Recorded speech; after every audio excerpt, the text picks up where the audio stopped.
Hello friends, मैं हम किपाल। उत्तराखंड की क्लास में आपका स्वागत है। आज का टॉपिक है हमारा टिहरी रियासत का उदय। इसमें हमने अति महत्वपूर्ण क्वेश्चंस लिए हैं जो कि आगामी परीक्षा में आपको निश्चित रूप से मिलेंगे। प्रारंभ करते हैं। हमारा पहला क्वेश्चन है, टिहरी निम्नलिखित में से कौन गढ़वाल नरेश खुड़बुड़ा के युद्ध में गोरखों से अंतिम रूप से पराजित हुए और वीर गति को प्राप्त हुए? तो इसका आंसर होगा प्रद्युम्न शाह थे, जो कि खुड़बुड़ा के युद्ध में वीर गति को प्राप्त हुए थे। और अब इसके बारे में कुछ जान लेते हैं। यहाँ पर हम देखते हैं कि 1791 में गोरखों ने गढ़वाल पर आक्रमण किया था। सबसे पहले प्रद्युम्न शाह के समय की बात है और उस समय जो शासक थे प्रद्युम्न शाह ही थे। तो गोरखों का जो गढ़वाल पर आक्रमण हुआ था 1791 में हुआ था, जिसमें गोरखों की पराजय हुई थी। गोरखे हुए थे उसमें पराजित, और पराजित होने के साथ साथ फिर क्या हुआ था कि एक संधि हुई थी और उसके तहत ये हुआ था कि जो गढ़वाल के जो शासक हैं वह गोरखों को प्रति वर्ष 25,000 रुपये यहाँ पर देंगे और गोरखे यहाँ पर कभी भी गढ़वाल पर आक्रमण नहीं करेंगे। इस प्रकार से उनके आक्रमण को रोका गया था। फिर उसके बाद क्या होता है कि 1803 में आकर के स्थिति कुछ बिगड़ जाती है।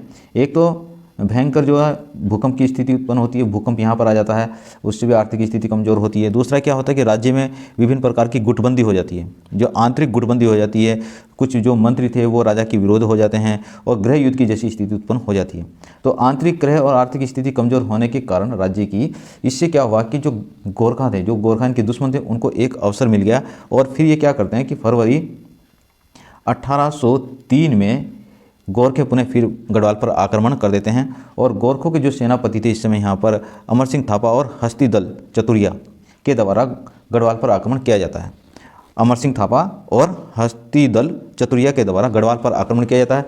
काफ़ी क्षेत्र पर गढ़वाल के इनका अधिकार हो जाता है, कब्जा हो जाता है और प्रद्युम्न शाह यहाँ से चले जाते हैं। प्रद्युम्न शाह मैदानी क्षेत्र की ओर चले गए। अब क्या होता है कि प्रद्युम्न शाह सहारनपुर गए और वहाँ पर इन्होंने अब पुनः रह करके फिर अपने सिंहासन को प्राप्त करने के लिए तैयारी की। अपनी सेना को इन्होंने संगठित किया सहारनपुर में रहकर। फिर वहाँ से क्या हुआ कि इनका दोबारा से ये आए और देहरादून पहुँचे, तो इनके साथ में फिर होता है युद्ध होता है। इस 14 मई 1804 को युद्ध होता है। उस युद्ध का नाम है खुड़बुड़ा का युद्ध। तो खुड़बुड़ा का युद्ध होता है। अब क्या होता है कि यह युद्ध प्रद्युम्न शाह और गोरखों के बीच होता है। इस युद्ध में प्रद्युम्न शाह शहीद हो जाते हैं, वीर गति को प्राप्त हो जाते हैं प्रद्युम्न शाह, और इस प्रकार से संपूर्ण गढ़वाल पर एक बार फिर गोरखों का शासन यहाँ पर स्थापित हो जाता है। तो हम देखते हैं कि 14 मई 1804 को गढ़वाल पर पुनः गोरखों का शासन हो जाता है और प्रद्युम्न शाह यहाँ पर वीर गति को प्राप्त होते हैं। प्रद्युम्न शाह के 2 पुत्र थे। इनमें से एक पुत्र जो बड़ा पुत्र था उसको तो ये गोरखे नेपाल ले गए थे। और फिर उसके बाद क्या होता है कि जो उसका दूसरा पुत्र था सुदर्शन शाह, प्रद्युम्न शाह का दूसरा पुत्र था सुदर्शन शाह, वह हरिद्वार में रह करके पुनः सत्ता प्राप्त करने के लिए अपना कार्य प्रयासरत रहता है। और इसी बीच क्या होता है कि सुदर्शन शाह अंग्रेज़ों से संपर्क अपने बनाता है। और इस समय जो अंग्रेजी यहाँ पर ब्रिटिश सरकार में या ब्रिटिश जो गवर्नर थे वो थे लॉर्ड हेस्टिंग्स। लॉर्ड हेस्टिंग्स यहाँ पर गवर्नर जनरल थे और इस प्रकार से इन्होंने उनके साथ में संपर्क स्थापित किया और अक्टूबर 1814 में इनके साथ में एक संधि होती है। ठीक है जी। संधि ये होती है कि भाई ये तैयार हो जाते हैं और गोरखों के विरुद्ध अपनी सेना यहाँ पर ये कौन? अंग्रेज गोरखों के विरुद्ध अपनी सेना भेजने के लिए तैयार हो जाते हैं। और इस प्रकार से अब फिर क्या होता है कि अक्टूबर 1814 में गोरखों के विरुद्ध इन्होंने सेना भेजी और 1815 में फिर दोबारा से पुनः एक बार फिर गढ़वाल स्वतंत्र हो जाता है गोरखों से। ठीक है जी, गोरखों से स्वतंत्र हो जाता है। अब इसी समय यहाँ पर एक संधि होती है। इस संधि का नाम था संगोली की संधि। संगोली की संधि थी जिसको कहा गया संगोली की संधि। 1815 इसका है समय है संगोली की संधि। ये क्वेश्चन भी बहुत पूछा जाता है कि संगोली की संधि कब की? 1815 की है। अब इस संगोली की संधि में क्या क्या संधि हुई, क्या क्या बातें हुई, मुख्य बातें थी इसमें मुख्य बात तो ये थी कि एक तो गोरखों ने अपनी दक्षिणी सीमा के किनारे की जितनी भी निचली भूमि थी से अपना दावा छोड़ दिया। दक्षिण की जितनी भी भूमि थी उस पर छोड़ दिया। दूसरा, गढ़वाल और कुमाऊं के जितने भी जिले थे वो अंग्रेजों को सौंप दिए। ध्यान रखना, गढ़वाल और कुमाऊं के जितने भी जिले थे वो सब अंग्रेजों को सौंप दिए गए। और गोरखे अब सिक्किम से हटकर काठमांडू में एक ब्रिटिश रेजिमेंट, ठीक है जी, वहाँ पर पहुँच गए ये। यानी गोरखे अब सिक्किम से हटकर कहाँ पहुँच गए? काठमांडू में पहुँच गए। और साथ ही साथ क्या हुआ, एक ब्रिटिश रेजिमेंट रखना भी स्वीकार किया इन्होंने कि भाई हम एक ब्रिटिश रेजिमेंट भी अपने यहाँ रखेंगे गोरखों ने। और गोरखों को ब्रिटिश सेना में भर्ती करने की सहमति भी दी गई। ये कुछ मुख्य बातें थी। साथ ही साथ यहाँ पर क्या हुआ कि यहाँ पर श्रीनगर जो था वह अंग्रेज़ों के हाथ में चला गया, और इधर जो यहाँ पर टिहरी रियासत का जो क्षेत्र था जिसकी राजधानी टिहरी बनाई गई थी, ये यहाँ पर गढ़वाल शासकों के हाथ ये नियंत्रण में आया। तो इस प्रकार से अब यहाँ पर जो टिहरी रियासत की राजधानी स्थापित करने वाले जो शासक होंगे वो सुदर्शन शाह रहेंगे। नेक्स्ट अगला हमारा क्वेश्चन है, सुदर्शन शाह ने नए राज्य टिहरी की राजधानी स्थापित की थी, तो ये टिहरी में इन्होंने स्थापित की थी। नेक्स्ट अगला क्वेश्चन हमारा है, सुदर्शन शाह एवं उनके वंशजों का टिहरी गढ़वाल पर अधिकार स्वीकृत कब हुआ, तो ये अधिकार स्वीकृत हुआ था इनका मार्च 1820 में। नेक्स्ट, किस वर्ष रवाय क्षेत्र टिहरी रियासत को दे दिया गया, किस वर्ष रवाय क्षेत्र टिहरी रियासत को दे दिया गया था, तो ये दे दिया गया था 1824 को दे दिया गया था। किस वर्ष कुमाऊं कमिश्नर को टिहरी रियासत का राजनीतिक प्रतिनिधित्व सौंपा गया, जो रेजिडेंट के रूप में यहाँ पर नियुक्त किए जाते थे, तो ये हुआ था 1842 में, 1842 को सौंपा गया था। नेक्स्ट अगला क्वेश्चन है हमारा, सुदर्शन शाह ने भागीरथी एवं भिलंगना नदी के संगम स्थल पर टिहरी नामक राजधानी स्थापित की थी, यानी कि जो टिहरी राजधानी बनाई थी वो भागीरथी और भिलंगना नदी के संगम पर बनाई गई थी, और उस संगम को यानी कि उस प्रयाग को क्या कहा जाता है, वह है गणेश प्रयाग, उसको कहा जाता है गणेश प्रयाग के नाम से इसको जाना जाता है। देखो क्वेश्चन ये भी आ सकता है कि गणेश प्रयाग कहाँ पर है, तो गणेश प्रयाग जो है भागीरथी और भिलंगना नदी के संगम पर स्थित है। एक भागीरथी एक भिलंगना दोनों नदी के संगम पर क्या बन गया, यहाँ पर गणेश प्रयाग यहाँ पर बना है, इसको गणेश प्रयाग के नाम से जाना जाता है प्रयाग। तो परीक्षा में कई प्रकार से प्रयाग पूछे जा सकते हैं कि भाई जैसे पूछा है देव प्रयाग कहाँ पर है, कौन सी नदियों के संगम पर बनता है, और नंद प्रयाग कहाँ पर है, कौन सी नदियों के संगम पर बनता है, कर्ण प्रयाग कहाँ पर है, कौन सी नदियों के संगम पर बनता है। उसी प्रकार से गणेश प्रयाग है जो कि भागीरथी और भिलंगना नदियों के संगम पर बनता है। नेक्स्ट, और यहीं पर टिहरी राजधानी बनाई गई, टिहरी शहर को भी बसाया गया और उसको राज्य की राजधानी बनाया गया। नेक्स्ट अगला क्वेश्चन हमारा है, सुदर्शन शाह अपने काल के उच्च कोटि के विद्वान रहे और उनके द्वारा रचित सभासार नामक ग्रंथ कितने खंडों में विभाजित है, तो यह है जो सभासार जो ग्रंथ बनाया गया यह 7 खंडों में विभाजित है। नेक्स्ट है, 1857 ईस्वी के देशव्यापी विद्रोह के दौरान निम्नलिखित में से किस राजा ने अंग्रेजों की हर संभव मदद की और मसूरी क्षेत्र में अंग्रेजी जनता की सुरक्षा के लिए सैन्य टुकड़ी भेजी, तो यहाँ पर ये शासक थे सुदर्शन शाह। जिस समय 1857 की क्रांति हुई तो उस समय सुदर्शन शाह ने अंग्रेजों की सहायता की थी और अंग्रेजों को बचाने के लिए मसूरी में अपनी एक सैन्य टुकड़ी भी भेजी थी, तो ये शासक थे सुदर्शन शाह। क्वेश्चन ये भी आ सकता है कि कौन ऐसा शासक था, टिहरी रियासत का कौन शासक था जिसने 1857 में अंग्रेजों की सहायता की थी, तो समय के हिसाब से लग जाएगा ये सुदर्शन शाह थे उस समय, तो सुदर्शन शाह ने उनकी सहायता की थी अंग्रेजों की। नेक्स्ट अगला क्वेश्चन है, अपने नाम से शहर स्थापित करने की प्रथा का शुभारंभ करने का श्रेय किसे जाता है, अपने नाम से किस राजा ने शहर बसाए, तो ये थे प्रताप शाह, इसका आंसर होगा प्रताप शाह। नेक्स्ट है, निम्नलिखित में से किसकी योग्यता से प्रभावित होकर ब्रिटिश सरकार ने उन्हें companion of India and night commander जैसी उपाधियों से विभूषित किया था, वो कौन थे, तो ये थे यहाँ पर कीर्ति शाह को इन्होंने companion of India and night की उपाधि से विभूषित किया था। नेक्स्ट है, अगला क्वेश्चन है हमारा, टिहरी शहर में प्रताप हाई स्कूल एवं हिवेट संस्कृत पाठशाला की स्थापना किसके द्वारा की गई थी, तो यहाँ पर ये की गई थी कीर्ति शाह के द्वारा पाठशाला की स्थापना की गई थी। अगला क्वेश्चन है हमारा, टिहरी रियासत के लोगों को विद्युत व्यवस्था कराने का श्रेय किस राजा को जाता है, तो यहाँ पर यह है कीर्ति शाह को यह श्रेय जाता है जिसने विद्युत व्यवस्था की थी। नेक्स्ट है, टिहरी रियासत के युवकों को फॉरेस्ट ट्रेनिंग कॉलेज देहरादून में प्रशिक्षण दिलवाया था, कौन ऐसा शासक था जिसने टिहरी के युवाओं को फॉरेस्ट ट्रेनिंग दिलवाई थी, तो फॉरेस्ट ट्रेनिंग दिलवाने जो वाले शासक थे नरेंद्र शाह।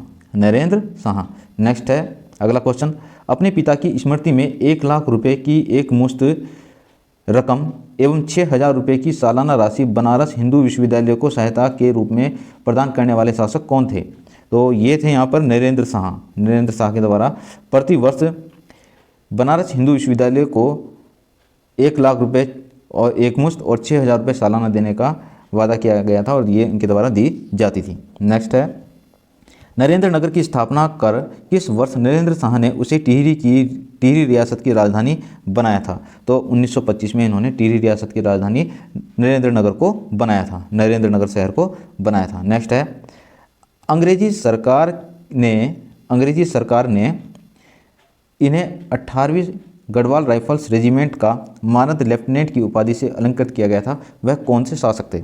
यानी कि यहाँ पर पूछा गया है कि गढ़वाल के यानी कि टिहरी रियासत के ऐसे कौन से राजा थे जिनको अंग्रेजों के द्वारा 18वीं गढ़वाल राइफल्स रेजिमेंट में लेफ्टिनेंट की उपाधि से अलंकृत किया गया था। तो यहाँ पर वो शासक थे नरेंद्र शाह। नरेंद्र शाह को अलंकृत किया गया था लेफ्टिनेंट के लिए।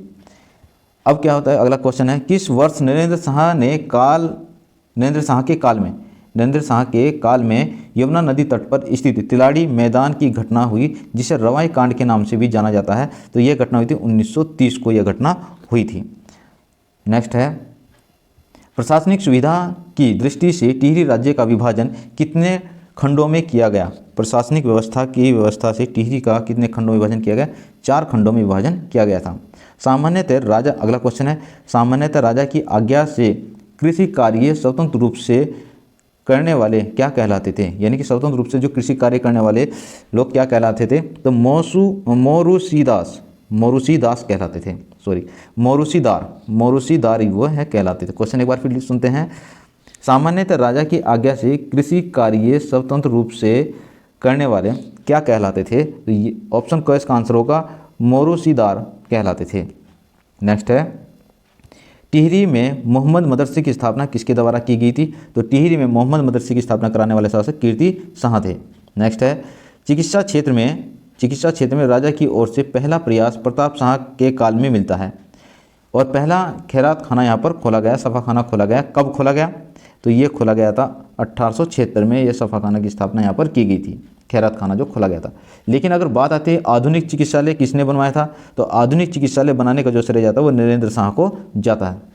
देखो, पहला अगर आएगा कि दवाखाना किसने खुलवाया था, तो प्रताप शाह ने खुलवाया था, 1876 में खुलवाया था। और अगर आती है बात आधुनिक चिकित्सालय किसने बनवाया था, तो ये आते हैं नरेंद्र शाह के द्वारा आधुनिक चिकित्सालय की स्थापना कराई गई थी। नेक्स्ट है, टिहरी रियासत में रेड क्रॉस सोसाइटी की स्थापना किस वर्ष हुई? तो टिहरी रियासत में रेड क्रॉस की स्थापना 1934 में हुई।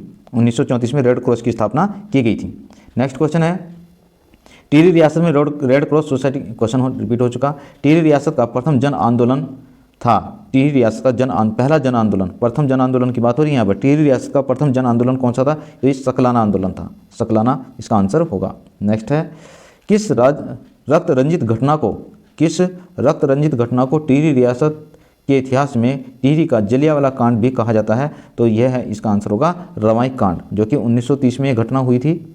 इसमें ऐसा हुआ था कि जो यहाँ के जो रवाई क्षेत्र के जो लोग थे, इस जगह ये जो जंगल थे, जंगलों को उपयोग करते थे। और लेकिन क्या है कि जो यहाँ के जो राजा थे उनके द्वारा कुछ प्रतिबंध लगा दिए गए थे और ऐसा कहा गया था कि जो यहाँ की जो जंगल की जो संपदा है उनका आप उपयोग नहीं कर सकते। लेकिन गांव के लोगों ने इसका विरोध किया कि भाई हमारी दैनिक जीवन में उपयोग होने वाली जो चीज़ें वो जंगलों से प्राप्त होती हैं, इसलिए इस पर प्रतिबंध नहीं लगाया जाना चाहिए। और उसी के विरोध में यहाँ पर लोग इकट्ठा हुए, लेकिन उनके साथ में यहाँ पर नरसंग उनके ऊपर गोलियाँ चलाई गई और इसमें कई लोग इसमें शहीद हुए। तो इस प्रकार से यहाँ पर यह घटना जो कहलाई जाती है जलियांवाला कांड के नाम से इसको जाना जाता है।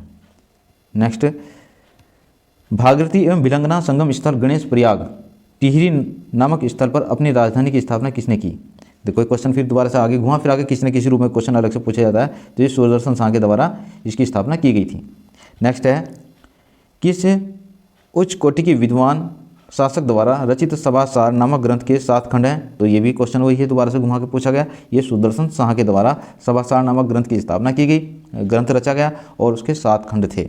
नेक्स्ट है, अगला क्वेश्चन हमारा, भवानी शाह का शासनकाल कितने वर्षों का माना जाता है? भवानी शाह का शासनकाल कितने वर्षों का माना जाता है? ये 12 वर्षों का माना जाता है। नेक्स्ट है, किस पवार शासक ने ग्रीष्मकालीन राजधानी प्रतापनगर अपने नाम से बसाया था? प्रतापनगर किसने बसाया था और इसको ग्रीष्मकालीन राजधानी बनाया था? तो ये था, उनके नाम से ही था, प्रताप शाह के द्वारा इसको बनाया गया। खास बात यह है कि ग्रीष्मकालीन राजधानी किसके द्वारा बनाई गई थी? तो प्रताप शाह के द्वारा ग्रीष्मकालीन राजधानी प्रतापनगर को बनाया गया था। नेक्स्ट है, किस पवार शासक के वयस्क होने तक रानी गुलेरी संरक्षिका के रूप में रही? रानी गुलेरी संरक्षिका के रूप में रही किस शासक के वयस्क होने तक? तो ये कीर्ति शाह था। कीर्ति शाह के वयस्क होने तक रानी गुलेरी उसकी संरक्षिका के रूप में रही। क्वेश्चन पूछा जा सकता है कि टिहरी रियासत में कौन महिला थी जो संरक्षिका के रूप में जिसने शासन किया? वह थी रानी गुलेरी। नेक्स्ट है, वर्ष 1900 ईस्वी में इंग्लैंड की यात्रा पर गए किस परमार शासक को 11 तोपों की सलामी दी गई थी? तो यह है यहाँ पर कीर्ति शाह को 11 तोपों की सलामी दी गई थी। नेक्स्ट है अगला क्वेश्चन, कीर्ति शाह वाला हो गया। किस परमार शासक की माता डोगरा महारानी नेपालियों ने शासन संचालन स्वयं किया था? किस? तो यहाँ पर यह है, इसका आंसर होगा नरेंद्र शाह। किस परमार शासक की माता डोगरा महारानी नेपालियों ने शासन संचालन स्वयं किया था? तो यह है नरेंद्र शाह की माता जी। ठीक है जी। अगला क्वेश्चन है, किस परमार शासक के शासनकाल में फॉरेस्ट ट्रेनिंग देहरादून दिलाया गया और जर्मनी और फ्रांस जाने के अवसर दिए गए तथा शिक्षा एवं औषधालयों को उन्नत किया गया? देखो कौन ऐसा शासक था जिसके द्वारा ऐसे कार्य किए गए? तो नरेंद्र शाह के द्वारा इस प्रकार के कार्य किए गए। तो यहाँ पर कौन कौन सी चीज़ें हैं? नरेंद्र शाह के शासनकाल में क्या क्या हुआ? फॉरेस्ट ट्रेनिंग देहरादून दिलवाया गया, जर्मनी और फ्रांस जाने के अवसर दिए गए, शिक्षा एवं औषधालयों को उन्नत किया गया है यहाँ पर। तो ये शासक थे नरेंद्र शाह।